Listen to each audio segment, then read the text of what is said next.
Eo amin'ny vaovaon'ny finoana kosa indray dia ao anatin'ny fankalazany ny faharoapolo taonany ny fikambanana FZN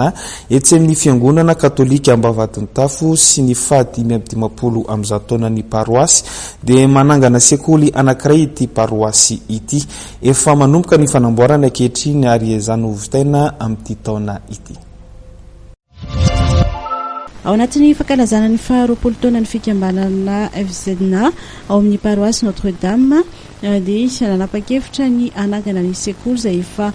simba sy nrodana tanteraka ny paroasy trano sekoly lehibe isy riana anankiray ity atsangany ity ary efa manomboka amin'izao fotoana izao ny asa malalahady nandritra ny fankalazana ny faharoapolo taona ny fikambanana FZN eny antoerana dia natao ihany koa ny fetin'ny zanakam-pielezana mba hanentanana azy ireo amin'ny fananganana ity trano sekoly ity. Dia ty toerany ity ho andro zoky ray aman-dreny izay efa nandao anay anisan'izany moa ny ray aman-dreny kardinaly Razafindratandra nametraka ny sekoly teto fa sangendrisy moa nisy ny rivotra izay nitsoka ny cyclone rava ilay sekoly nanabe azy nandrotaranaka zanaka ty toerana sy fiangonana ity.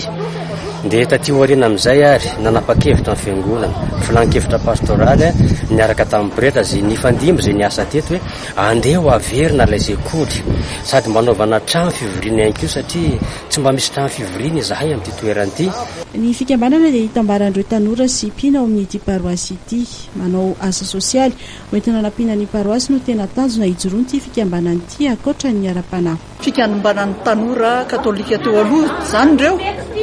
noho izay miparitaka satria sara ny asa sy ny raraha dia niverina tonga eto indray zany dia izay no natonga an'ilay hoe fikambanana nisokatra entina manohy ny asa-piangonana. Marina fa eo ny fikambanana relève vaovao zandry zany fa amin'ilay efa zavatra niainana teo aloha dia sarotra mamela an'ilay izy entin'ilay fahazarany dia ao koa moa ny finoana dia araka ny tarigetranay moa zany teo dia ilay hoe hijoroko ny finoko